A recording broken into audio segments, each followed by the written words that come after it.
Bonsoir, merci d'être venu pour la présentation du nouveau numéro de la revue Moyen-Orient. Donc je tiens à excuser l'absence de Guillaume Fourmont, qui est le rédacteur en chef, qui a coordonné le numéro de la revue. Et malheureusement, je n'ai pas contribué à cette revue, mais j'ai contribué au dernier numéro de Confluence Méditerranée, où j'ai parlé des relations entre l'Iran et les États-Unis. Donc je présenterai l'article qui est dans la revue Confluence Méditerranée, le numéro de l'été. Donc je vais tout de suite passer la parole à Mathieu Rey, que je remercie de sa présence. Et il va nous présenter le cas de la politique américaine à travers les exemples égyptiens et syriens. Donc je pense que c'est une question qui est vraiment d'actualité dans le contexte de la guerre civile en Syrie et de l'intervention militaire russe. Donc je le remercie. Je dis simplement le titre de son article dans la revue Moyen-Orient, qui se limite à la Syrie. Les États-Unis et la Syrie, une diplomatie de l'incompréhension. Bonsoir, merci d'être venu pour cette conférence autour du numéro de la revue Moyen-Orient. De façon relativement classique, à chaque sortie d'un président américain, on souhaite faire un peu le bilan de ce qu'il a fait. Et je pense que c'était un peu l'ambition de Guillaume Fourmont que de réunir un certain nombre de contributions autour de quel legs ou quel héritage pourrait-on conserver de la politique américaine du président Obama à l'adresse du Moyen-Orient. Et un constat s'impose globalement sur les différentes contributions, c'est la surprise ou plutôt l'incompréhension qui anime largement la relation entre la très grande puissance du Moyen-Orient et les différents acteurs locaux. Alors, je traiterai surtout de la Syrie avec peut-être quelques références à l'article de Shaima Hassabo sur l'Égypte, parce que je les trouve relativement complémentaires dans les conclusions et les points de vue qu'ils adoptent. Barack Obama est élu sur un programme relativement simple et clair à l'adresse du Moyen-Orient, à la différence de George Bush. Il veut en premier lieu effacer les traces de son prédécesseur, c'est-à-dire qu'il ne souhaite pas s'inscrire dans une dynamique de l'intervention ou de la présence. Ceci corrige ou modifie une trajectoire historique de très long terme, dans la mesure où, depuis les années 60 environ, on voit progressivement les États-Unis se doter d'une politique moyen-orientale et avoir de plus en plus un rôle actif au sein de cette région jusqu'au cumul, je dirais, ou au point culminant de 2003, lorsque la politique de George Bush conduit cette superpuissance à envahir un pays, à en redessiner intégralement les institutions et, ce qui n'était pas forcément prévu dans l'agenda de George Bush, à créer un chaos qui va progressivement s'étendre de l'Irak aux différentes puissances alentours. Au contraire, Barack Obama s'inscrit dans l'anti-George Bush. Cet anti-George Bush peut se résumer à deux motifs majeurs. C'est d'une part corriger les legs historiques de la guerre froide, c'est-à-dire ce que l'on a vu par exemple à l'adresse de Cuba ou de l'Iran, trouver des formules de compromis qui permettraient aux États-Unis de sortir d'une dynamique de la conflictualité à l'égard de ces différentes puissances, et d'autre part, sortir les États-Unis du guêpier irakien sans pour cela reconnaître une quelconque défaite ou reconnaître sous une forme quelconque qu'il y ait eu un problème. C'est une sorte de compromis entre, d'une part, la dénonciation de l'intervention voulue par George Bush, mais tout de même la reconnaissance du rôle des soldats américains sur lesquels le président Obama ne veut pas attirer l'opprobre. Et de ce fait, le premier temps qui s'esquisse dès son arrivée au pouvoir à partir de 2008 se dessine sur les retrouvailles avec le monde arabe, initiées par son discours du Caire, où il tente de dire au monde arabe: les États-Unis ont changé, ils veulent être des partenaires et non pas des dominateurs, et tentons de paver le chemin de nos relations de nouvelles manières de faire. Cependant, dans cette trajectoire, et plus particulièrement de ce fait, à l'adresse de l'Irak, il met en œuvre de suite, ainsi qu'en Afghanistan, les premières mesures qui doivent conduire au retrait complet de la présence militaire américaine. Au passage, au point de vue intérieur, il débute la construction d'un récit national qui sera fondé sur la victoire américaine en Irak, qui aurait construit un semblant de démocratie, c'est-à-dire que il reconnaît dans l'élection de Nouri al-Maliki en 2010 l'aboutissement nécessaire de l'intervention américaine comme nouvelle orientation pour l'Irak. Dans ce paysage, tout irait parfaitement bien si soudainement en 2011, quand je dis soudainement, je reviendrai sur ce terme, la plupart des pays arabes connaissent des soulèvements qui débutent en Tunisie, puis en Égypte, au Yémen, en Libye et en Syrie. Le fait que soudainement les populations arabes envahissent l'espace public et soumettent les puissances occidentales à un nouveau questionnaire ou à une nouvelle urgence de répondre à leurs attentes fondées sur des aspirations démocratiques mais très faiblement formulées d'un point de vue politique, fait que l'administration américaine est complètement perdue face à cette demande.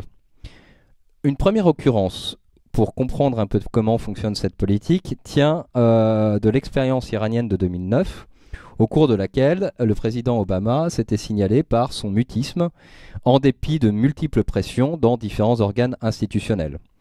Cependant, comme l'Iran demeurait loin, le mouvement faiblement connu et de durée relativement brève, il était possible pour le président Obama de ne pas devoir à terme répondre de.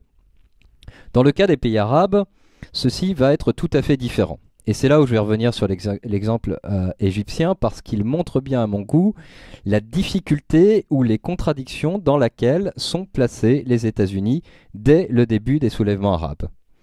Il faudra en effet attendre, si j'en crois l'article de Shaima Hassabo, l'élection du président Morsi pour que le président Obama reconnaisse pour la première fois que les événements qui se déroulent en Égypte sont une révolution.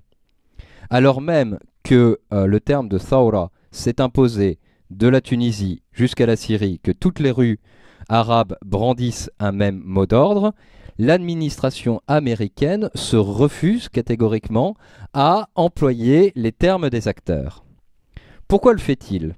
Tout simplement, on peut recourir à une justification de l'ordre institutionnel. Un État discute avec un État. Il ne discute pas avec des révolutions. Or, soudainement, les peuples, sous une forme révolutionnaire, c'est-à-dire une forme qui déconstruit l'État, qui remet en cause les liens de partenariat classiques, émergent sur la sphère publique. À partir de ce moment-là, ils exigent que de nouveaux vocabulaires soient employés, que leur mouvement soit qualifié de révolution, ce que se refuse largement le président Obama. Et lorsque l'on voit le premier emploi qu'il en fait, c'est à l'occasion de l'élection du président Morsi, où il concède le terme de révolution pour demander à Morsi de s'inscrire dans des principes généraux qu'il n'énonce pas. Cette incompréhension va être encore plus caractéristique des relations entretenues entre, d'une part, les acteurs syriens et, d'autre part, les acteurs américains à l'occasion du soulèvement de 2011. En mars 2011, les événements débutent en Syrie de façon relativement commune à l'ensemble des autres pays arabes, à savoir une protestation massive née de l'exaspération devant des actes de violence disproportionnés de la part des forces de répression, occasionne un certain nombre de manifestations qui vont grandissantes. Le premier sentiment des Syriens est de savoir s'ils sont ou non soutenus et suivis par des acteurs internationaux. Ils font le calcul, pourrait-on dire, très rapide, de se dire dans quelle mesure a-t-on affaire à des... dans quelle mesure notre mouvement pourra-t-il être victorieux, c'est-à-dire dans quelle mesure sera-t-il soutenu par des acteurs internationaux qui permettront à un acteur comme le système assadien de fléchir devant la volonté, parce que ce système recourra à tous les niveaux de violence. Ça, les Syriens en sont très conscients dès le premier jour, mais par rapport à ces niveaux de violence, si une intervention étrangère, principalement de la principale des grandes puissances, advenait, alors le système assadien tomberait. Ça, c'est l'équation des Syriens. De ce fait, ils sont en attente de signaux, de guides ou de propositions de la part de l'hyperpuissance qui s'est toujours signalée par une présence. Au contraire, le président Obama va se signaler à ce moment-là par le fait qu'il n'a pas de politique à l'adresse de la Syrie et qu'il attend. Et il va attendre selon les mêmes guides qui ont guidé sa propre vision des événements égyptiens ou tunisiens. Quel est l'acteur institutionnel qui émerge des mouvements populaires? Cet acteur institutionnel correspond-il ou non avec les attentes que pourraient formuler les États-Unis? C'est-à-dire, prend-il une forme institutionnelle démocratique? Entendons par là qu'il est passé par des élections. Prend-il des formes d'ouverture, c'est-à-dire qu'il intègre l'ensemble des composantes du paysage confessionnel et ethnique du pays, sans pour cela même que l'on sache exactement qu'est-ce que veut dire être représentatif ou autre. Cependant, tout de suite, l'administration d'Obama formule à l'adresse des acteurs révolutionnaires syriens une seule question: que ferez-vous si vous gagnez? Sans jamais se poser la question: quelles sont les conditions par lesquelles vous pourriez gagner? Et c'est ainsi que s'établit le premier hiatus entre des acteurs locaux et des acteurs internationaux. Lorsque, en juin 2011, le président Obama demande à Bachar el-Assad de quitter le pouvoir, de laisser la place, l'ensemble des acteurs syriens perçoivent dans ce discours un appel à poursuivre, voire à multiplier les actions contre le système, parce qu'ils sont assurés, cette fois-ci, à la différence d'autres expériences historiques, d'avoir les États-Unis derrière eux. Bien au contraire, pour le président Obama, c'est un constat. Il y a des manifestations, elles se sont multipliées, naturellement, Assad va tomber. Ce hiatus ne va cesser de se renforcer tout au long des années du soulèvement syrien. Ainsi, du côté américain, la seule demande qui sera formulée à l'adresse de l'opposition sera le renforcement ou l'élévation du niveau institutionnel. Dans un premier temps, on a recours au motif libyen, c'est-à-dire un conseil national pourrait être représentatif du mouvement révolutionnaire parce qu'il présagerait de l'État. Donc on fait confiance au Conseil national syrien formé en septembre 2011. En plus, les Syriens témoignent fortement de leur soutien dans la mesure où les différentes vendredis de septembre et octobre 2011, élus démocratiquement selon les procédures établies par les coordinations civiles, déclarent tous: le Conseil nous représente. En attendant, ils émettent un message à l'adresse des acteurs internationaux: faites confiance à cette structure qui, pour le moment, pourrait être le réceptacle de votre aide à notre adresse. Au contraire, les Occidentaux et principalement américains vont répondre par: mais cette institution ne remplit pas les conditions que l'on souhaiterait en termes institutionnels et ou en termes d'intégration des composantes de la population. Donc, il faut devenir plus représentatif, c'est-à-dire qu'il force à une élévation du niveau institutionnel de l'opposition. Tout le problème, c'est que l'élévation du niveau institutionnel, pour conserver un lien au terrain, supposerait à un moment donné que cette opposition puisse s'organiser sur le terrain syrien. Or, les Américains ne font rien pour donner une possibilité à cette opposition institutionnelle de s'ancrer dans le pays, dans la mesure où ils ne dotent ni financièrement ni matériellement cette opposition du moindre aide susceptible de lui permettre de dégager un espace du territoire syrien et de s'installer sur place. Une fois que la coalition nationale syrienne est organisée, immédiatement après, l'autre demande devient: où est le gouvernement provisoire? Donc à chaque fois, on a les mêmes étapes. Et c'est extrêmement déstabilisant parce que à chaque fois, les Syriens semblent remplir les conditions pratiques demandées à l'étape précédente et immédiatement, une nouvelle étape est demandée, sachant que dans ce discours de sourds, le problème fondamental tient au fait que les acteurs locaux déclarent toute représentativité ou toute capacité à regrouper les énergies révolutionnaires, suppose que l'on ait des ressources matérielles, financières ou des équipements, ce à quoi répondent les États-Unis: tant que vous n'aurez pas rempli les conditions précédentes, nous ne pourrons rien donner. Donc à chaque fois, on a un décalage de 6 mois environ entre des demandes qui pourraient avoir une incidence sur le terrain et des réponses américaines qui, du coup, sont en permanence en décalage. Lorsque le conflit se militarise davantage en 2013, un nouveau hiatus se forme. Cette fois-ci, il tient de la polyarchie américaine, c'est-à-dire que différents acteurs américains interviennent sur le terrain et que le président Obama se refuse à trancher en faveur d'une stratégie. Tout simplement, il laisse faire différents acteurs qui ont des succès plus ou moins correspondant aux attentes américaines. Et c'est ainsi que, successivement, on voit se former un front nord en décembre 2012, puis un front sud en avril 2013. De nouveau, le front nord était réorienté, et ainsi de suite.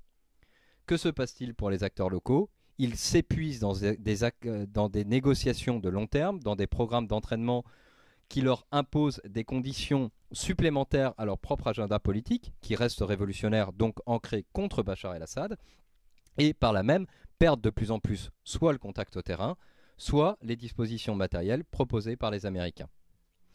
Je dirais que pour parachever cette démonstration, la bataille de Kobané achève de rompre les liens entre les acteurs locaux, ou plutôt reconfigure l'ensemble.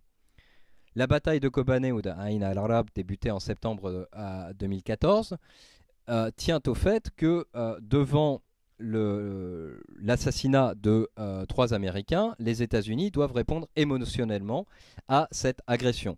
Répondre émotionnellement, cela signifie que vous bombardez sans forcément formuler le moindre objectif politique à votre bombardement. C'est ainsi qu'une coalition internationale se forme uniquement contre Daesh.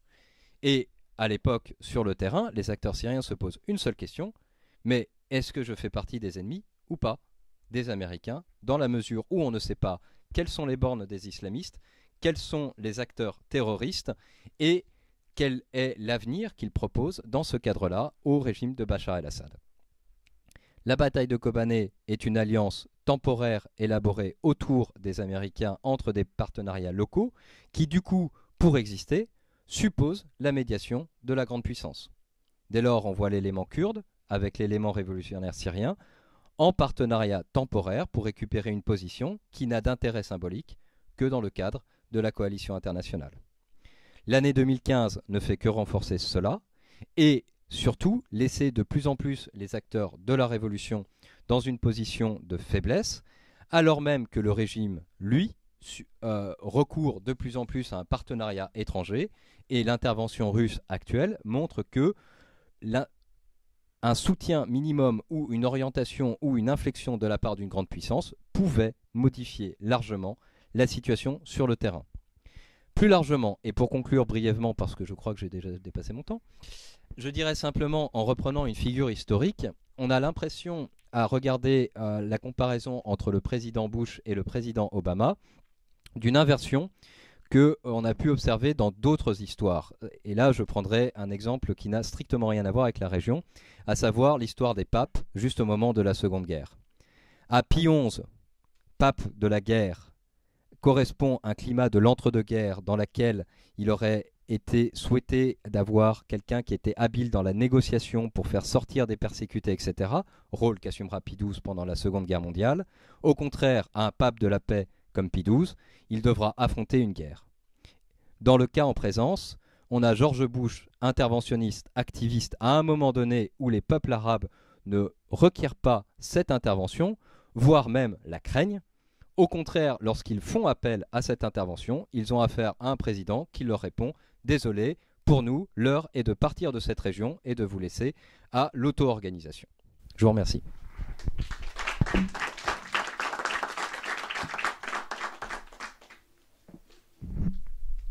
Merci beaucoup Mathieu pour cette intervention très claire et cette approche critique donc, de la politique américaine. Donc c'est vrai qu'à travers les continuités et ruptures que vous avez bien démontrées, l'échec d'Obama en Syrie apparaît clairement. Et il tranche avec le succès qu'il a connu sur la question iranienne. Puisque là, je rejoins l'intervention de Charles-Philippe David dans la revue Moyen-Orient. Il a un entretien où il dit c'est vrai que si on peut reprocher l'inconstance de l'administration Obama vis-à-vis du monde arabe, L'inverse est vrai sur l'Iran. Il a montré une grande constance. Et c'est vrai qu'en 2009, comme l'a rappelé Mathieu, le mouvement vert reprochait à Obama son absence de soutien. Il disait Obamaniste. Obama n'est pas avec nous en persan, avec un jeu de mots. Mais cette absence de soutien, je pense, était justifiée. Parce que s'il avait soutenu, on lui aurait reproché également. Donc c'est un peu le dilemme de la diplomatie américaine dans la région. Si elle s'absente, on lui reproche son absence. Et si elle est trop présente, on lui reproche alors son ingérence. Donc c'est difficile de sortir de cette impasse stratégique pour les États-Unis. Mais dans le cas de l'Iran, je pense que la rupture avec les néoconservateurs américains a été salvatrice, puisqu'elle a évité une nouvelle guerre. Il faut se rappeler ce qu'était l'administration Bush, qui menaçait sans cesse d'une guerre en Iran. Donc là, c'est vrai que sur la question iranienne, même s'il n'y a pas eu de soutien à ce qu'on appelait la stratégie des néoconservateurs américains, je ne sais pas si vous vous rappelez la phrase de Condoleezza Rice, le chaos constructif. Donc on voit aujourd'hui les résultats. Et en Iran, on avait cette méfiance vis-à-vis de ce risque de la balkanisation du Moyen-Orient. Donc il y a toujours cette peur, en fait, que si on soutient des acteurs locaux non étatiques, on va ouvrir une boîte de Pandore et on va assister à l'effondrement des États. Et c'est ce qui se passe actuellement au Moyen-Orient. Et c'est vrai qu'Obama a développé une approche réaliste qui peut fonctionner que quand l'interlocuteur étatique est fonctionnel.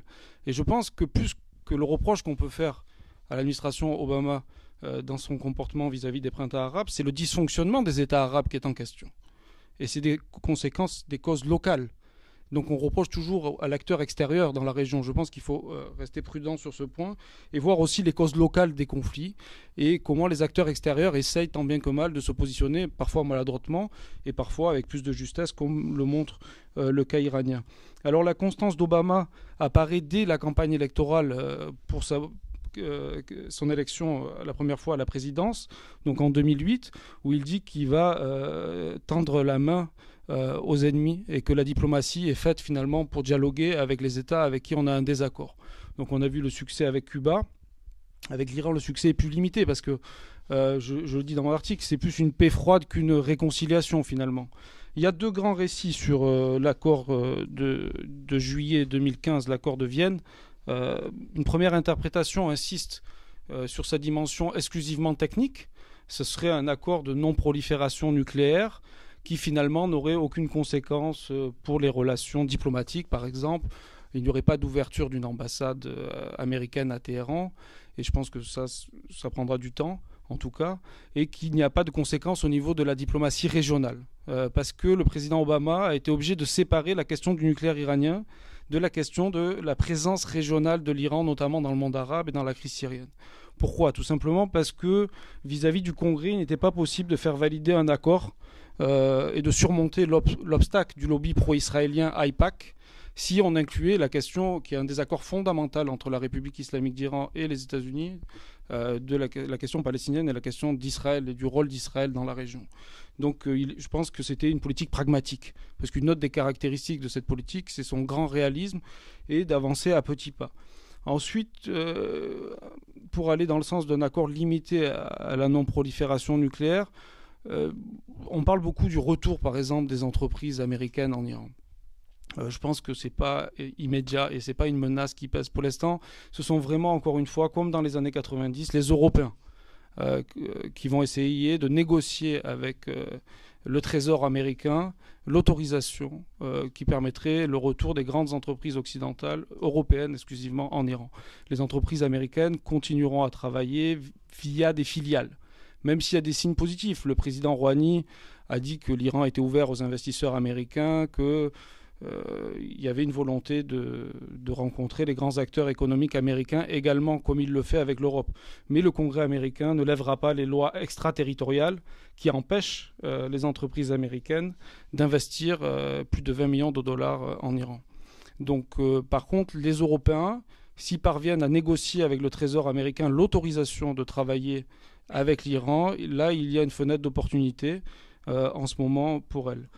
Même si une chambre de commerce irano-américaine a ouvert depuis l'élection de Rouhani, je pense que le guide va s'opposer à cette ouverture, le guide suprême Ali Khamenei, parce que de son point de vue, il y a deux risques. Le premier risque, c'est de bouleverser la politique régionale de l'Iran, en apparaissant comme l'allié de l'Iran. L'Iran a besoin de s'opposer à ce qu'ils appellent l'impérialisme américain et à l'allié israélien des États-Unis dans la région pour sa politique régionale, dans ses relations avec le Hezbollah, le djihad islamique, et même en Syrie, parce que la justification de l'intervention en Syrie, c'est la lutte contre Israël, encore une fois, même si on sait que l'Iran très largement joue un rôle sectaire dans cette crise-là. Mais il ne peut pas l'admettre en tant que puissant chiite, minoritaire dans l'islam. L'Iran a besoin du discours antisioniste pour dépasser l'antagonisme chiite-sunnite. Donc ça pose problème du point de vue du guide pour la politique régionale. Ça, c'est le premier point. Et le deuxième point, c'est qu'il craint ce qu'il appelle l'intrusion culturelle, politique et sécuritaire de l'Occident et des Américains en particulier en Iran à travers l'ouverture économique. Pour lui, c'est ouvrir la boîte de Pandore. De son point de vue, si l'Iran signe des contrats avec les grandes majors américaines, cela va renforcer par exemple les forces modérées qui ont permis cette ouverture et la popularité du président Rouhani. Donc c'est un risque à son autorité qui n'est pas issu de l'élection. Donc celui qui va réussir en Iran la réconciliation complète avec les États-Unis tirera un grand prestige auprès de l'opinion publique iranienne, qui est favorable au rétablissement des relations avec l'Occident. Donc dans le jeu politique interne en Iran, cette question se pose et le guide s'y oppose parce qu'il craint une perte de légitimité et à la fois le risque d'une déstabilisation occidentale à travers les relations économiques. À l'opposé de ce récit, donc de ceux qui essayent de limiter finalement l'ouverture au seul règlement de la question nucléaire et à la possible levée des sanctions, parce que les sanctions sont suspendues pendant 15 ans et ensuite levées. Parce qu'il y a ce principe de snapback, donc de possibilité de revenir aux sanctions, sans que la Russie ou la Chine puissent opposer leur droit de veto. Donc c'est une innovation juridique intéressante. Elle n'est valable, à mon sens, que jusqu'au point où les contrats sont signés et l'argent effectivement investi. Parce qu'à partir du moment où Total va investir plusieurs milliards de dollars, je ne vois pas le président Hollande lui imposer des sanctions à sa propre société, une société française. Donc pour les entreprises, le jeu, c'est d'arriver jusqu'au point de pouvoir investir. D'abord de négocier avec les Américains, la possibilité de le faire pour les contrats de plusieurs milliards de dollars. Et ensuite, je pense qu'ils auront atteint leur objectif de créer des relations de long terme et le rétablissement de la confiance.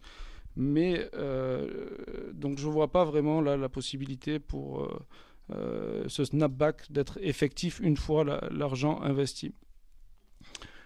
Sur la possibilité d'élargir, si vous voulez, la sphère de l'accord du nucléaire, évidemment, le président Rouhani le souhaite. Et les États-Unis peut-être l'ont espéré à un moment donné, mais ils étaient très lucides, je pense, sur la stratégie régionale de l'Iran. Donc il y a certains groupes aux États-Unis de pression, par exemple, ce qu'on appelle le grand bargain, donc la grande négociation entre l'Iran et les États-Unis. L'argument, le point le plus fort de l'argument, c'est de dire finalement contre l'État islamique, tout le monde a intérêt à coopérer contre Daesh, donc la Russie, l'Iran, les États-Unis, les pays occidentaux. Et c'est vrai qu'on voit sur la crise syrienne une connivence, en tout cas, entre la Russie et les États-Unis, puisque finalement, le fait que les Russes interviennent, ça permet aussi de trancher certaines questions en Occident, où parfois on a essayé, notamment en Afghanistan, de distinguer entre les bons et les mauvais talibans. Donc là, c'est vrai que du point de vue russe, il n'y a pas de distinction à faire dans les islamistes, si vous voulez, entre guillemets. Donc là, il y a peut-être une espèce de facilité de l'Occident de suivre la Russie, qui est un acteur qui effectue son retour, parce qu'il a une doctrine politique extrêmement cohérente. Face à l'inconstance des États-Unis qui a été montrée précédemment, la Russie et l'Iran d'ailleurs ont suivi une ligne très pragmatique de leur point de vue, de soutien au régime, de soutien à l'État syrien, et n'ont jamais varié. Donc ça, c'est un fait. Donc c'est vrai que là, peut-être, si l'Occident, dans sa hiérarchie des menaces, insiste sur la menace de Daesh, il peut y avoir une connivence nouvelle qui serait facilitée par l'accord sur le nucléaire, puisque si la levée de l'embargo devient effective, c'est un obstacle en moins. Parce que l'Iran, dans la situation de l'embargo, n'aurait jamais soutenu une action de l'Occident et même accepté une certaine complicité. Parce que l'Iran se considérait comme dans le cadre d'une guerre psychologique avec l'Occident sur ces questions. Donc ça fait baisser quand même le niveau d'hostilité dans la relation entre l'Iran et l'Occident. La même chose du côté de l'Afghanistan et du Pakistan, où là on voit le retour des talibans et l'émergence de Daesh, et l'Iran est plutôt un partenaire dans cette région de l'Occident depuis 2001, depuis l'intervention américaine. Donc c'est vrai que là il y aurait une possibilité de coopération, mais il n'y a pas de clarification en Iran entre l'État et la révolution. Est-ce que l'objectif de l'Iran dans cette région, c'est de défier les États-Unis, ou est-ce que c'est de coopérer contre Daesh? C'est ça le vrai obstacle pour l'Occident. Là aussi, c'est compliqué de construire une diplomatie parce qu'il y a plusieurs points de vue au sein d'un même État. Donc c'est là la difficulté, et c'est pour ça qu'à mon avis, le grand bargain reste une illusion. Parce que dans le cas de la République islamique d'Iran, il y a des intérêts idéologiques, disons, qui empêchent la mise en œuvre effective d'une diplomatie réaliste des États-Unis. Donc là aussi, il y a quand même un obstacle. Pour conclure, je dirais que il y a une menace déjà sur ce bilan positif d'Obama, c'est l'élection d'un républicain et le retour des néoconservateurs américains. Parce que c'est vrai qu'on critique l'administration Obama en ce moment, mais c'est parce qu'on a un peu oublié, je pense, qu'était la période Bush. Et le risque d'un retour d'un président républicain sur l'accord, et la principale menace sur l'accord de juillet 2015, plus que le snapback dont j'ai parlé, la possibilité de rétablir les sanctions. Parce que si un président républicain revient, on aura de nouveau l'imagerie qui va avec, c'est-à-dire l'Iran en tant que pays de l'axe du mal. Donc les bons États, les mauvais, etc. Cette fausse morale qui était appliquée auparavant, ce que j'appelle le discours sur la démocratie de l'Occident. Parce que c'est vrai qu'on peut critiquer l'administration Obama, mais il y a une forme de sincérité dans cette administration Obama qui est de dire finalement les États-Unis ne peuvent pas faire grand-chose. Et il vaut mieux se retirer du Moyen-Orient plutôt que de rajouter au chaos une guerre. Et je pense que dans le cas de l'Iran, le fait qu'on ait pu trouver une solution diplomatique, quand même, est un progrès par rapport à l'administration précédente. Je pense qu'il faut juger l'administration Obama vraiment en comparaison avec l'administration Bush et dans la perspective d'un possible retour des républicains aussi. Et là, c'est vrai que le bilan est plutôt favorable, même si dans le cas de l'Iran, il y a beaucoup de continuité, parce que l'accord quand même a été limité, comme je l'ai dit, du point de vue de l'administration Obama à la question nucléaire, et il y a une difficulté d'Obama à obtenir la levée des sanctions de la part du Congrès. Je pense qu'il souhaiterait rétablir les relations économiques avec l'Iran. Mais le Congrès va s'y opposer, même s'il y a une prise de conscience aux États-Unis que finalement les principaux bénéficiaires seront les Européens. Parce que c'est nous qui avons perdu notre place de premier partenaire économique de l'Iran dans les années 90, qui est aujourd'hui occupée par les Chinois. Donc c'est vrai que là, si on élargit un peu notre propos à la question du retour de la Chine, enfin de l'arrivée plutôt de la Chine, on assiste au retour de la Russie. Donc c'est la fin finalement de l'ordre hégémonique américain au Moyen-Orient. Et le paradoxe, c'est qu'en France, souvent, on dénonçait cet impérialisme américain, entre guillemets, et aujourd'hui, on semble le regretter parfois. Donc, mais je pense qu'il faut s'interroger aussi sur l'influence chinoise et le retour de la Russie. Et là, peut-être, on jugera peut-être un peu plus favorablement le rôle des États-Unis. Donc, je vais m'arrêter là. Je vous remercie. Et donc, on va prendre vos questions.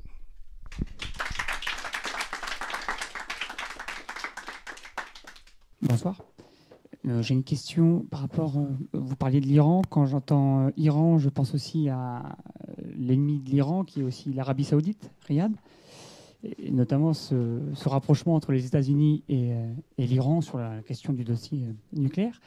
On a eu l'impression que les États-Unis ont complètement lâché l'allié saoudien, qui est pourtant un peu un allié un ancien allié. Donc c'était un peu pour savoir comment aujourd'hui se positionnent les États-Unis par rapport aux Saoudiens. Est-ce qu'ils cherchent à faire deux gardiens au Moyen-Orient, l'Arabie Saoudite d'un côté et l'Iran pour gérer ça? Voilà, c'est une question un peu générale, excusez-moi.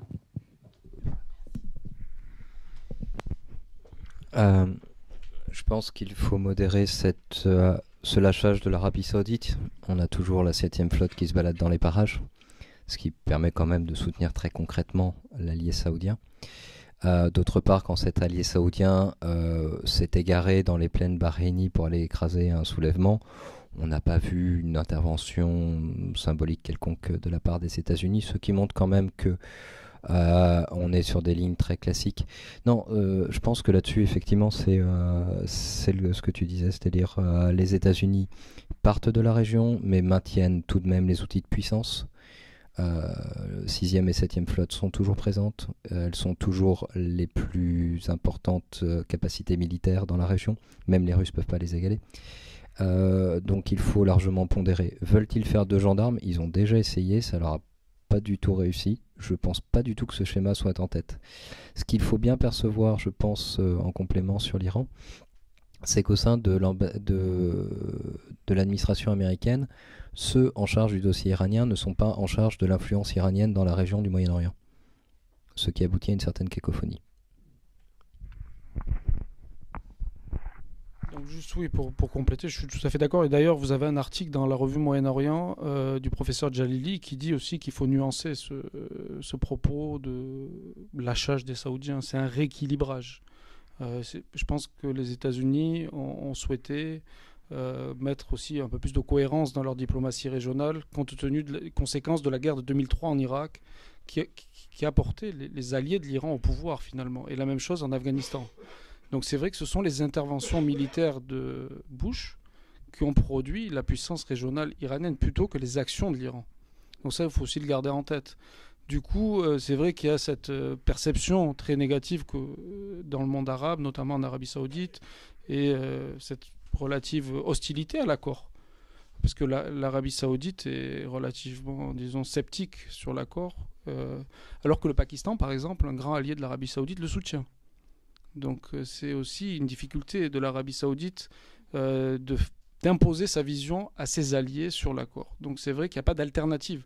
C'est ça la grande force de l'accord entre l'Iran et les États-Unis, c'est que même les néoconservateurs français qui ont vraiment œuvré pour une intervention militaire contre l'Iran ont échoué dans la gestion du dossier iranien, puisque finalement c'est la négociation. Là, vous vous rappelez la fausse alternative entre la bombe et le bombardement. Aujourd'hui, c'est l'accord ou la paix. Et je pense que l'administration Obama a réussi à imposer son récit. Aussi, ça, c'est important. Et même les Saoudiens et Israël, parce que là, les Saoudiens, c'est une difficulté pour eux, se retrouvent sur la même ligne qu'Israël. Et face au monde arabe, ils ne peuvent pas, si vous voulez, soutenir cette position. Bonjour.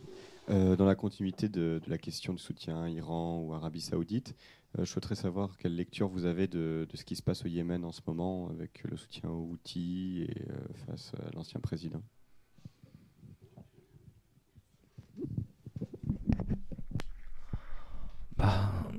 Les États-Unis poursuivent une politique antiterroriste, donc tous ceux qui veulent tuer du terroriste, c'est très bien.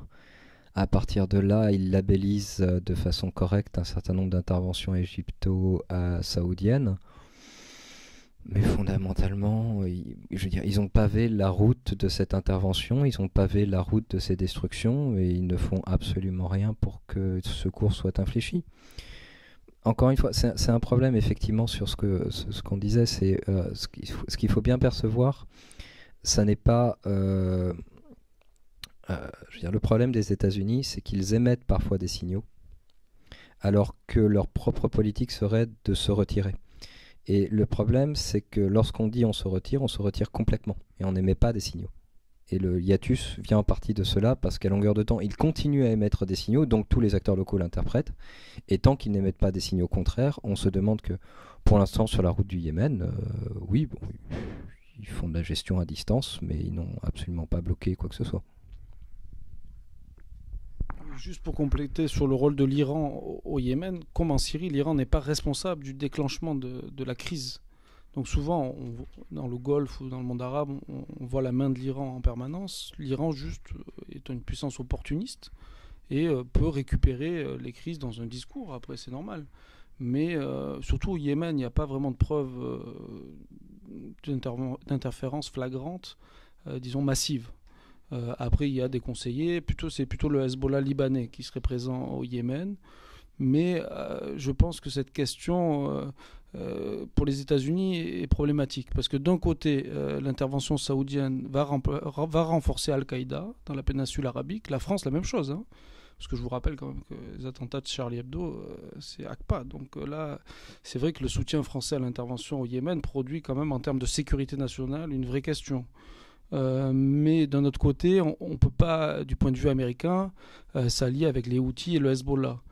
J'avais demandé une fois à des militaires américains pourquoi.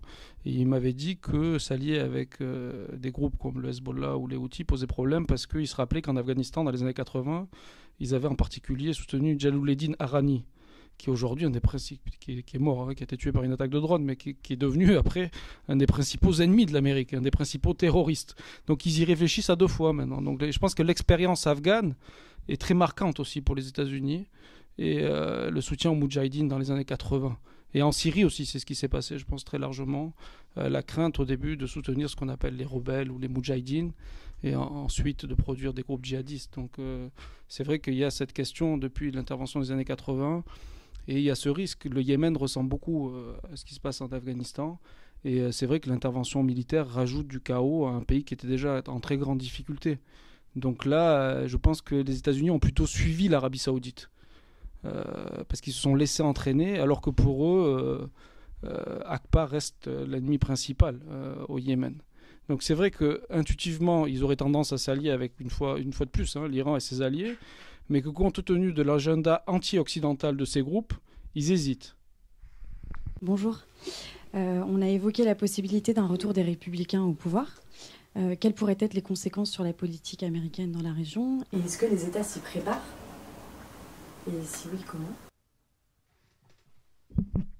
Alors, sur la dernière partie de la question, est-ce que les États s'y préparent? Je pense que l'agenda des États actuels dans le Moyen-Orient est tellement chargé que, bon, dans l'ordre des priorités, pour Bachar el-Assad, je pense pas que ça soit un changement d'élection. Bon, il l'attend, je veux dire, dans tous les cas, ça ne posera pas de problème, comme il attendait le départ de Sarkozy. Mais c'est le cadet de ses soucis. Pour le maréchal Sissi, de toute façon, ça ne changera pas grand-chose. Le partenariat économique et le soutien financier sont là. Donc, à moins qu'il y ait une dénonciation de cela par les républicains, mais encore faudrait-il qu'on parvienne à une équation qui permette de remettre en cause un certain nombre de partenariats stratégiques dans la région pour cela. Sinon, je pense que les républicains ne poseront pas de problème à Sissi. Non, dans la région, je pense qu'éventuellement c'est la péninsule arabique qui pourrait être intéressée à une modification parce qu'ils sont quand même traditionnellement liés aux républicains. George Bush avait fait une partie de sa carrière en Arabie Saoudite, le père, pas le fils. Et puis il connaissait bien les affaires régionales. Mais de là à se dire est-ce que l'on se prépare à cela, je pense que c'est un peu excessif. Je veux dire, l'agenda régional est tellement chargé que, bon. Ensuite, de savoir qu'est-ce que feront les républicains, si j'avais la réponse, je crois que je serais riche. Je vais juste compléter, je suis d'accord. Donc, c'est l'Arabie Saoudite, l'État qui souhaite le plus, parce qu'il y a cette perception qui est en partie faussée, mais qui existe sur le lâchage et puis le rapprochement avec l'Iran. Un républicain n'aurait jamais fait ça. Voilà, c'est ce qu'on pense en Arabie Saoudite. Mais sur l'Iran, c'est différent, parce que comme il y a l'accord, et cet accord est en fait un processus. Donc, c'est vrai que ce qu'on appelle le Implementation Day, donc le jour où il va être mis en œuvre, devrait être en janvier l'année prochaine. Mais déjà, on est dans la dernière année d'Obama. Donc, vous voyez, donc là, on va se poser la question est-ce qu'un républicain va se sentir lié, puisque tous les candidats républicains ont dit que cet accord était une mauvaise chose et qu'il était extrêmement négatif pour les intérêts des États-Unis. Et ils se posent comme les principaux défenseurs d'Israël. Donc, peut-être Israël également attend cette victoire des républicains, mais bon, voilà, après, c'est pas forcément pour Israël une meilleure chose. On avait vu avec George Bush père que c'était compliqué également dans la relation avec Israël. Donc, c'est surtout l'Iran, je pense, qui est concerné en raison d'une dimension juridique et du fait que Obama, quand même, a joué un rôle majeur dans son agenda de régler la question du nucléaire iranien par la diplomatie et non par la force, alors que les républicains ont toujours insisté sur l'option militaire et le changement de régime. Donc c'est ça qui est intéressant. Là, il y a un vrai clivage sur est-ce que les États-Unis doivent intervenir dans la région pour soutenir, entre guillemets, la démocratie, ou est-ce que c'est aux sociétés de la région de régler cette question, comme le pense l'administration Obama. Donc là, c'est vrai que dans le cas de l'Iran, ça pose question.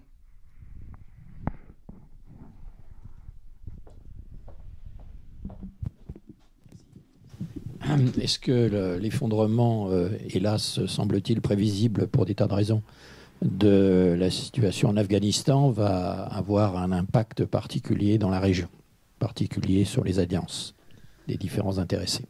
Merci.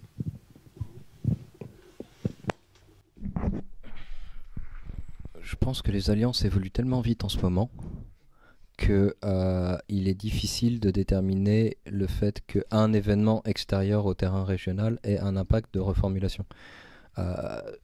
Pour ne prendre que l'exemple syrien, on voit par exemple que le fait que l'Iran prenne une position plus significative sur un terrain micro-local, à savoir Zabadani, entraîne sous une certaine forme l'intervention plus massive du partenaire russe, peut nous laisser penser qu'il faut sortir des schémas que l'on connaît pour essayer de comprendre les incidences potentielles de tel ou tel événement. Donc de là à penser que les événements afghans pourraient avoir des répercussions sur les systèmes d'alliance qui sont eux-mêmes de plus en plus ancrés entre des acteurs étrangers ou extérieurs, plutôt de la capacité d'un État et des micro-acteurs locaux, fait que les configurations se modifient en permanence en fonction des intérêts du strictement local, et on assiste surtout sur un espace qui irait de la bordure iranienne jusqu'à quasiment le Caire, à la multiplication de micro-principautés sur lesquelles chacun se redessine dans ses alliances ou autres. Donc à partir de là, savoir si sur principauté A ou principauté B ça aura un impact, je ne peux pas vous répondre. Moi, je vais juste répondre aussi de manière un peu biaisée à la question en vous disant que pour la Russie, il y a un continuum stratégique entre ce qui se passe en Afghanistan et ce qui se passe en Syrie. Donc là, c'est intéressant parce que c'est vrai qu'on voit la percée des talibans, l'émergence de Daesh. C'est l'armée russe qui s'occupe de la sécurité sur la frontière tadjiko-afghane qui fait 1500 km. Et il y a ce continuum stratégique et il y a cette circulation de djihadistes également. On voit que par exemple Mohamed Merah est passé par cette région pour aller se former dans les zones tribales, après il revient, il y a des voyages aussi, certains djihadistes vont en Syrie.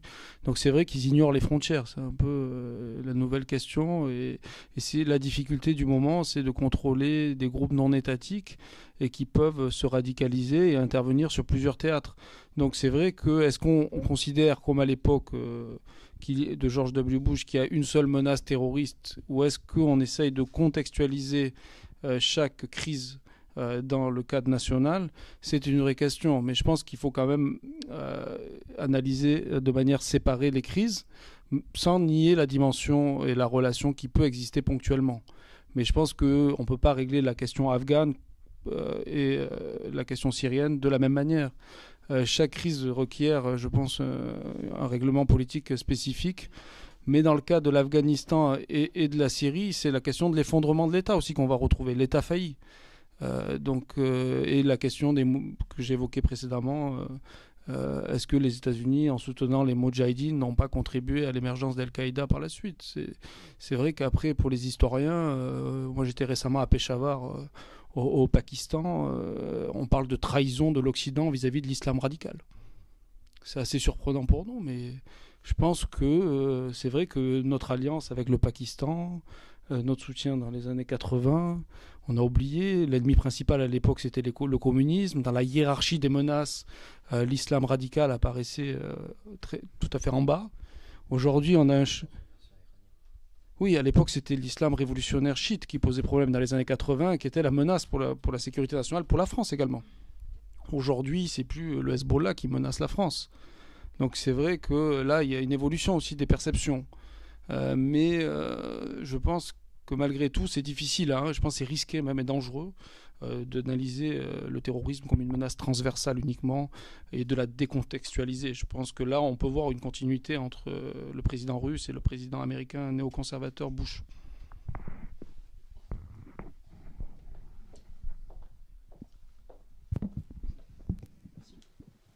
Bonjour. Nicolas Hénin explique dans son livre Djihad Academy que Bachar el-Assad utilise Daesh pour se donner de la crédibilité au niveau international pour combattre le terrorisme. Que pensez-vous de cette vision? Alors, Nicolas Hénin reprend un point de vue simple, c'est-à-dire qu'il ne dit pas Bachar el-Assad soutient Daesh matériellement ou autre. Il dit simplement que dans la dynastie des Assad, brandir l'épouvantail de l'islam radical dans sa forme, donc pour le père des frères musulmans et pour le fils de Daesh, permet effectivement de biaiser le dialogue et de construire un dialogue exclusivement sur êtes-vous pour ou contre une opposition d'islam radical et de vider toutes les autres expressions. Et effectivement, là-dessus, on ne peut donner que raison à Nicolas Hénin. On voit dans la gamme des outils rhétoriques de Bachar el-Assad l'emploi systématique de celui-ci depuis environ, dans mon souvenir, le 26 juin 2012, au moment où il déclare « Je fais une guerre totale ». Parce que pour faire une guerre totale, il faut que vous ayez un ennemi intérieur qui soit connecté à l'ennemi extérieur, et le terrorisme le permet. Et le terrorisme est une arme de destruction massive dans la mesure où vous n'avez pas à dire qu'il est terroriste. Il suffit de le brandir pour que ça se génère automatiquement. Et d'ailleurs, en complément, je veux dire, de cette première initiative, il fait paraître la loi, je crois que c'est le 7 juillet, mais il faudrait vérifier, 2012, qui redéfinit les activités terroristes en Syrie, qui par exemple comprend le fait de délivrer des couvertures auprès de réfugiés, parce que c'est bien connu, délivrer une couverture, c'est faire du soutien logistique aux terroristes. À partir de là, on voit qu'on a, je veux dire, le génie de la propagande de Bachar el-Assad, c'est-à-dire adresser un message à l'intérieur, enfin avec des outils répressifs extrêmement clairs grâce à cela, et utiliser le vocabulaire international de telle manière à rendre la Syrie comme un trou noir. Vous ne voyez plus la Syrie. L'autre arme étant les minorités, elle-même arme de destruction massive, parce que vous forcez l'autre à se prononcer dessus.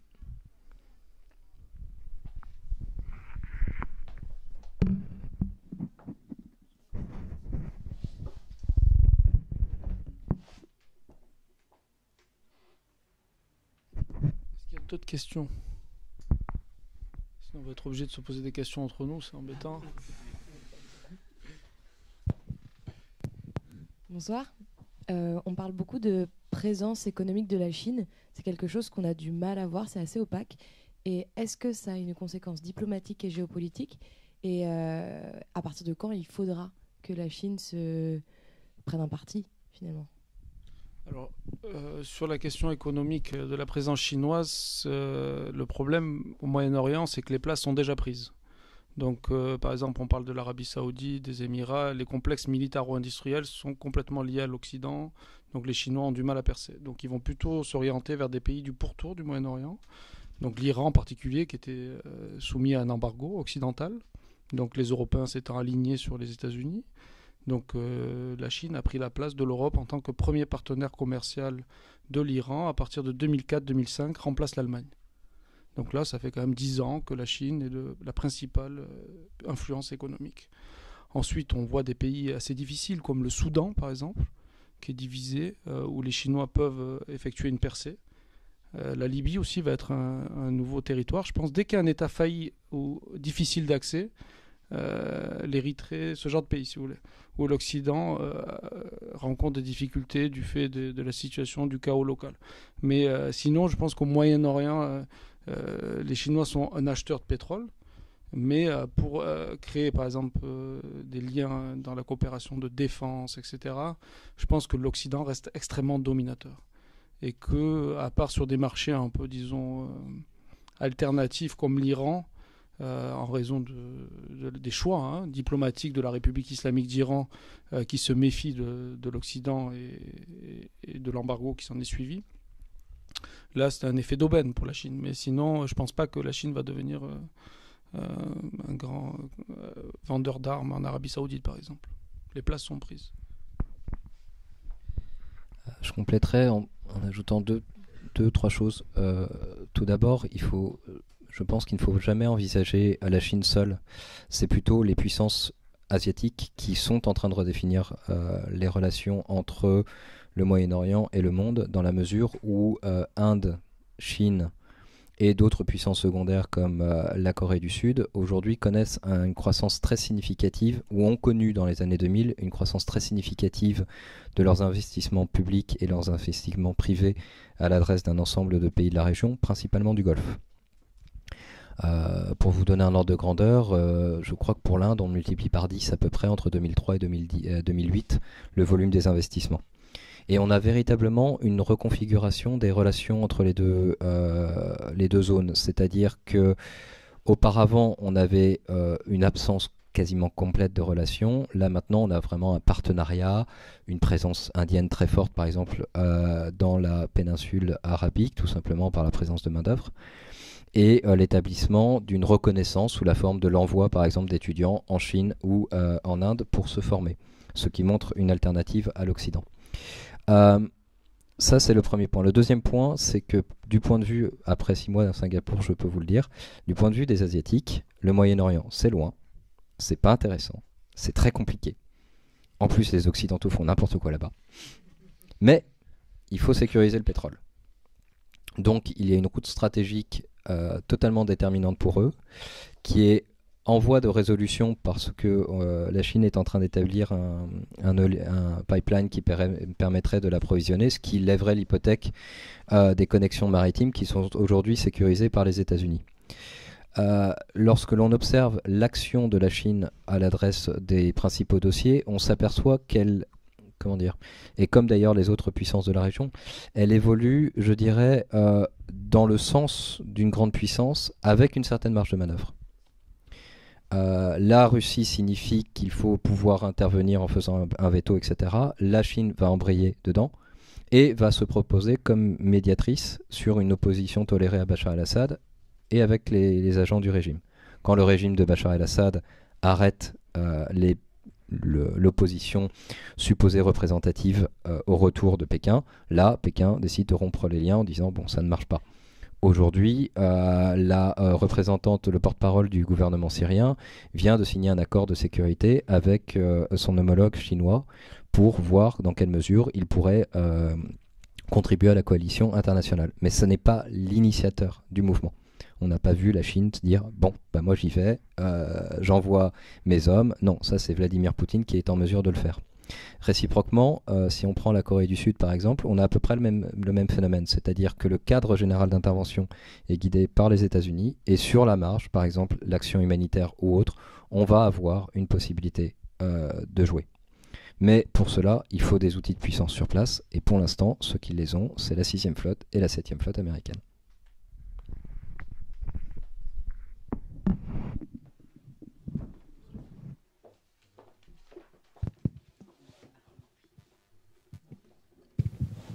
Bonsoir. Donc la thématique de cette conférence est les États-Unis en déclin au Moyen-Orient. Face à la potentialité des États faillis que vous venez d'évoquer, quelle pourrait être, en termes de prospective, la redéfinition des frontières ou justement au Moyen-Orient, puisque nous arrivons... Voilà. Là, vous avez un bon article là, sur le site The Conversation de Bertrand Badi, sur l'espace légal et l'espace légitime. Donc je dirais que oui, il y a ce problème de frontières, mais en même temps, les fondements de l'État posent problème. C'est le chaos, c'est l'insécurité, c'est l'immigration. Il y a tellement de conséquences qu'il y a beaucoup d'acteurs qui ont intérêt au rétablissement de l'ordre étatique. Et je pense que l'intervention russe, je pense que vise à restaurer une certaine forme d'État, même si là l'État se confond avec le régime, et c'est complexe parce que c'est bien d'avoir une approche réaliste au Moyen-Orient, mais l'article de Bertrand Badi montre bien que l'État est importé et que dans le contexte africain et du Moyen-Orient, il fonctionne difficilement. Donc je pense que les traditions étatiques anciennes que sont la Turquie et l'Iran résistent mieux pour le coup. Parce qu'on a des États qui sont inscrits dans la longue durée, qui ne sont pas des constructions coloniales. Donc après, chaque espace du Moyen-Orient, le problème c'est plutôt pour le monde arabe, pas le Moyen-Orient. En fait, le problème est vraiment limité, circonscrit au monde arabe. Pour l'instant, c'est le problème des frontières. Ensuite, bon, je pense que la question se pose aussi avec Israël et la troisième intifada, je ne sais pas si on peut l'appeler comme ça, mais en tout cas, les problèmes que rencontre Israël en ce moment, parce que c'est aussi un problème de définition des frontières, même si on a un peu oublié le conflit palestinien. Je pense que là aussi, la question de l'espace légitime se pose. Mais avec l'administration Obama, on est vraiment dans l'espace légal, je pense, là pour le coup. Et la faillite de l'intervention ou de la non-intervention ou de ce qui a été expliqué précédemment en Syrie, qui s'est expliqué dans ton article, la capture là, des quelques miliciens formés par les Américains, vont, je pense, dissuader les Américains de poursuivre ces stratégies de changement de régime ou de modifier les frontières. En fait, en l'absence d'alternative, c'est comme la question récurrente de l'émergence de l'État kurde. On voit exactement que ni la Turquie ni l'Iran ne laisseront un Kurdistan indépendant. Donc après, il faut voir le rôle des puissances régionales. Ce qui est intéressant, c'est que la faillite des États arabes a conduit au retour des puissances non arabes. Donc même si la Turquie traverse une période difficile, mais est quand même une tradition étatique ancienne, et malgré les troubles actuels, je ne vois pas l'État turc s'effondrer. Donc c'est quand même une puissance dans l'OTAN, etc. L'Iran et Israël, malgré tout. Israël est quand même relativement stable. C'est la plus grande puissance militaire de la région.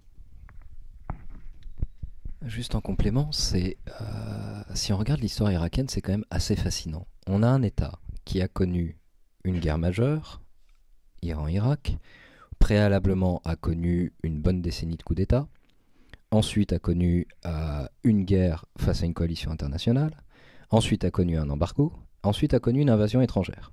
Ceci aurait dû, de fait, mettre par terre l'État. Et pourtant, en dépit de 30 ans ou 40 ans d'événements plutôt turbulents, le cadre étatique irakien existe toujours. Les frontières sont là. Alors, de temps à autre, Daesh va faire sauter un poste frontière, mais au passage, il s'affronte avec les milices locales pour conserver la frontière, parce que conserver la frontière, ça signifie qu'on peut faire prélever la douane. Donc au passage, on va quand même garder la frontière, parce que quand il y a les intérêts économiques qui sont en jeu, leur modification est plus compliquée. Ça me fait beaucoup plus penser à toutes les images de propagande qu'on le voyait sur le tout début de l'URSS, qui voulait abattre les frontières pour libérer le prolétariat de l'Europe. Et on voit des images où ils abattent les postes frontières à la Pologne, etc. Au final, quelques années plus tard, c'est plutôt un rideau de fer qu'une modification des frontières auxquelles on va. Parce que dessiner des frontières, c'est compliqué. Et en plus, il faut que tout le monde les reconnaisse. Et l'exemple israélo-palestinien nous montre bien que ça peut s'avérer une question compliquée dans la région. Par rapport au théâtre syrien, on entend souvent parler d'une zone d'exclusion aérienne qui pourrait être mise en place dans le nord de la Syrie. Il me semble que c'est une demande notamment de la Turquie et d'une partie des membres de la coalition qui soutiennent les rebelles. J'imagine que cette zone d'exclusion aérienne ne pourrait pas se faire sans l'accord des Américains et sans la couverture aérienne de la flotte américaine. Qu'est-ce qui bloque aujourd'hui au niveau des États-Unis? Ils veulent pas y aller. Ils essayent de le répéter depuis 2011. On fera rien. Bon, quand les Kurdes leur demandent, ils font rien. Quand les Turcs leur demandent, ils font rien. Quand les Syriens leur demandent, ils font rien. Pourquoi ils iraient? Maintenant, en plus, ils ont les Russes en face d'eux. Donc là, la zone d'exclusion aérienne, non, ça on a réussi à mettre tous les avions de toutes les nationalités possibles dans le ciel syrien, mais aucune exclusion aérienne et aucun arrêt des bombardements qui sont systématiques de la part de l'ensemble des acteurs du ciel syrien.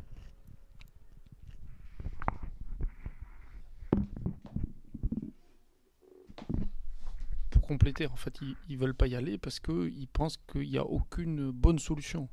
Ils voient que l'opposition syrienne est quand même dominée maintenant par les extrémistes, et des djihadistes potentiels. Daesh a pris quand même une certaine importance.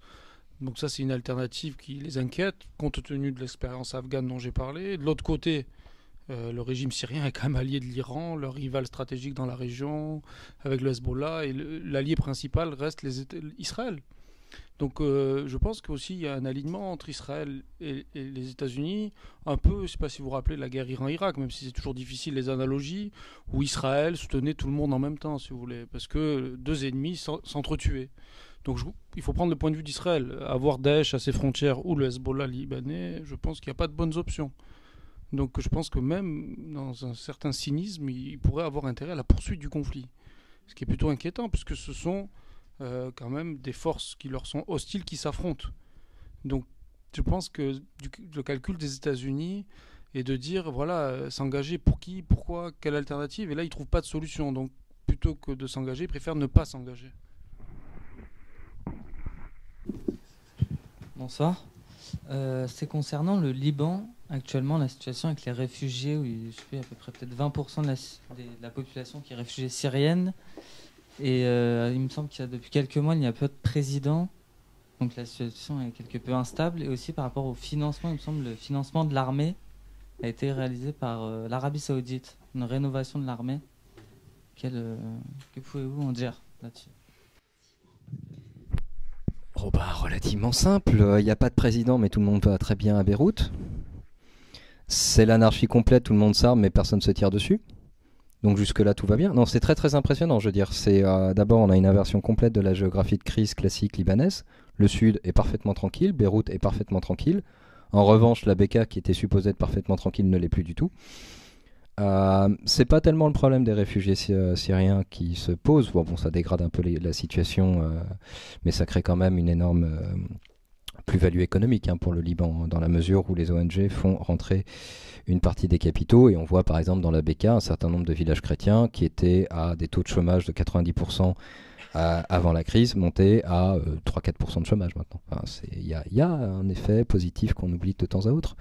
Non, le problème au Liban, c'est un équilibre très instable, je dirais, de tout le monde, mais personne n'a intérêt véritablement à rompre l'équilibre. Je veux dire, l'exemple le plus caractéristique a été le dernier retour de Hariri, qui a été autorisé à poser le pied, donc le fils de Rafik, qui a été autorisé à rentrer temporairement à l'été 2014 pour faire élire le moufti sunnite, de telle manière à ce que la communauté sunnite ait l'impression qu'elle avait toujours droit à la parole dans le pays et autres. Pour cela, il a obtenu l'autorisation temporaire de Damas, qui lui avait signifié que tout retour dans le pays pourrait conduire à un accident. Et on sait que Damas est un bon connaisseur des conditions de route libanaises. Il sait qu'il y a des trafics qui peuvent conduire à des explosions. Ça fait partie de ses compétences.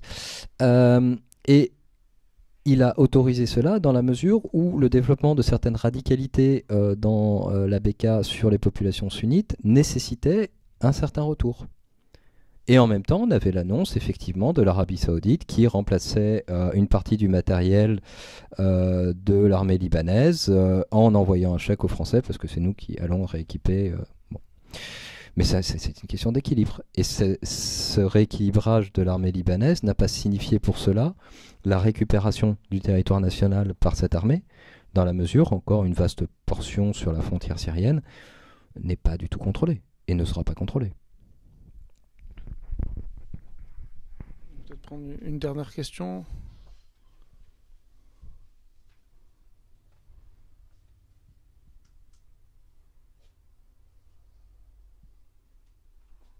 Oui.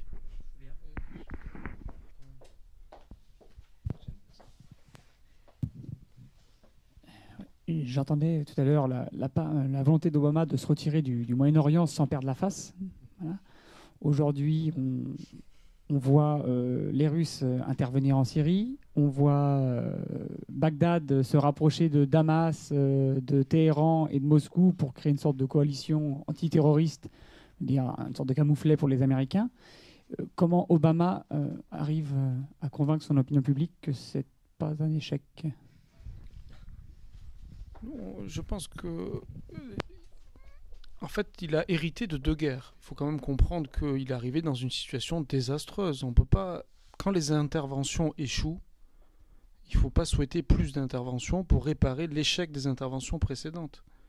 En fait, la question, je pense, elle va au-delà du président Obama. Est-ce qu'une puissance occidentale peut intervenir dans cette région, qu'il s'agisse du Moyen-Orient ou même, je mettrais l'Afghanistan et le Pakistan. Il y a beaucoup de critiques aussi contre les attaques de drones dans les zones tribales au Pakistan. Donc je pense que c'est difficile. Il n'y a pas de solution facile. Ne pas intervenir est un choix. Mais je pense que c'est un choix. Après, il a été critiqué. On a dit, voilà, ils envoient des signaux qui sont mal interprétés, etc. On attend plus des États-Unis.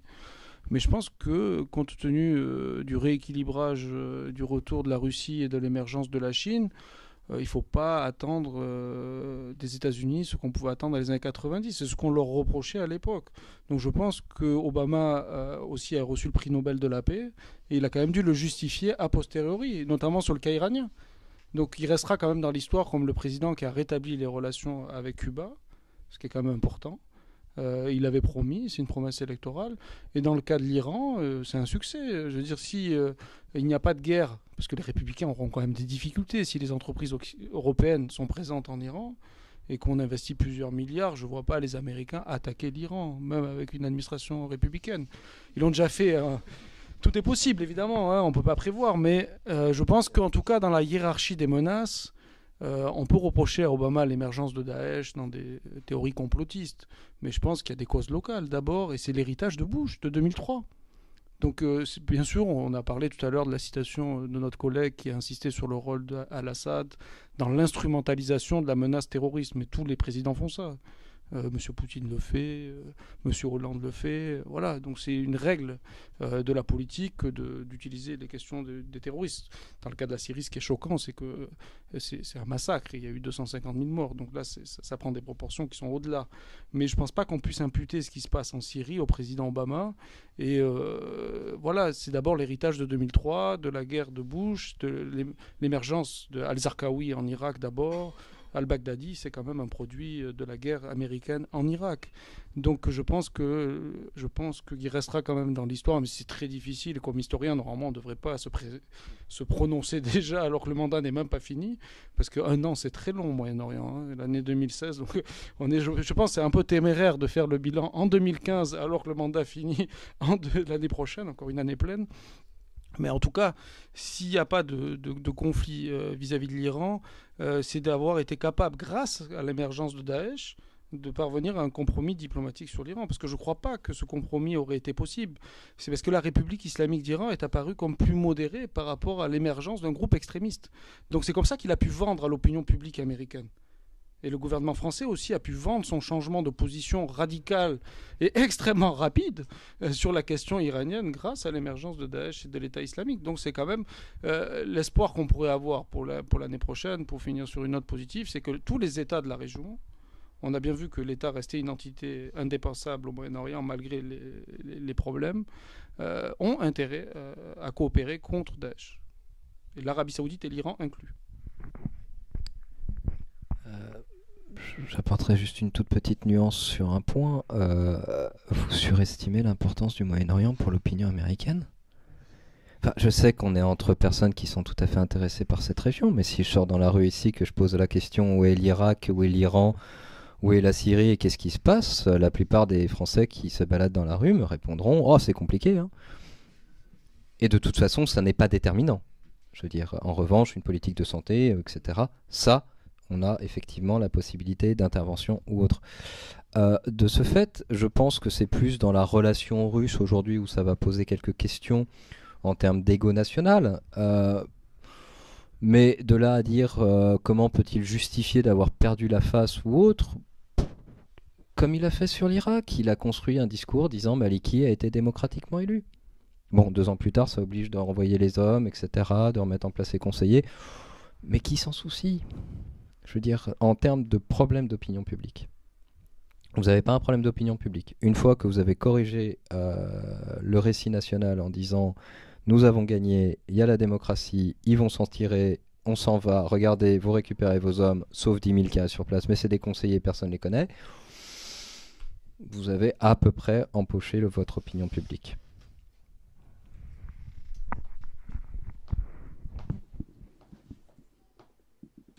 Merci Mathieu pour ton intervention et merci à vous d'être venu.